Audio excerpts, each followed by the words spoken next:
आपकी इच्छा है तो सर्वांगीण इंद्रियां लगा दो तो ठाकुर जी के नहीं हो पाओगे। ठाकुर जी की इच्छा है गई तो वो आपकी एक भाव से आपको खींच लेंगे।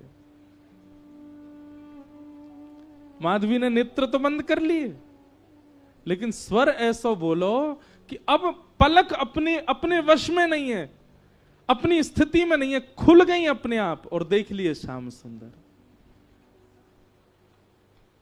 ऐसो मधुर मुस्कान, ऐसे नेत्र, ऐसी नासिका, आहा कहां कहें रूप की सीमा। लेकिन तुरंत माधवी बोले, हाँ लाला उचाए दे। माधवी ने नेक हाथ लगायो।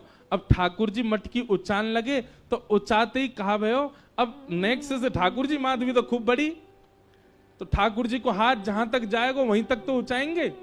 लेकिन स्थिति कहा भाई, उचाते उचाते उचाते उचाते ठाकुर जी लंबे हैं लगे, और इतने लंबे है गए कि उचाते भय माधवी के बिल्कुल सामने ही आ गए, बिल्कुल नेत्रन के सामने ही आ गए। माधवी ने जब रूप देखो, गाढ़ करके ठाकुर जी माधवी को देख रहे हैं, माधवी ठाकुर जी को देख रही है।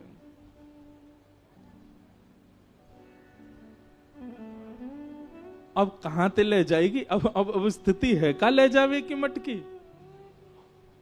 बस सिर पर मटकी धरवाए के माधवी के हाथ दोनों धर के, और ठाकुर जी बस नेत्रन में देखते जा रहे हैं, क्रिया सबरी कर रहे हैं, और ये बस मटकी धराए करके, और ठाकुर जी बोले, अच्छा माधवी मैं जा रहा हूं, और कह के ठाकुर जी चले गए।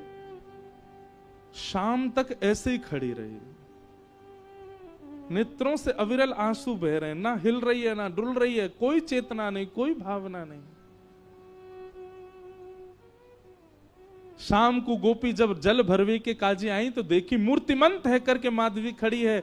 दिन भर से ऐसे खड़े हैवे के कारण वहां को रक्त तक रुक गए हो हाथन को, नेत्र लाल पड़े हैं, मोटे मोटे अश्रु बिंद गिर रहे हैं।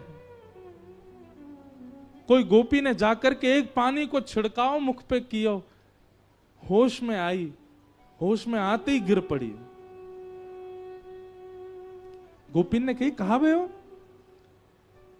माधवी बोली, वो कहां है, वो कहां है? गोपी बोली, कौन? अरे मेरी मटकी ऊंचाई के गए हो, ऐसे कमल जैसे नेत्र, ऐसी मधुर मुस्कान, पता नहीं क्यों उसके प्रति इतना आकर्षण हुआ। और बहन कहा कहूँ को स्वर सुनकर के तो मैं अपने वश में ही नहीं रह पाई।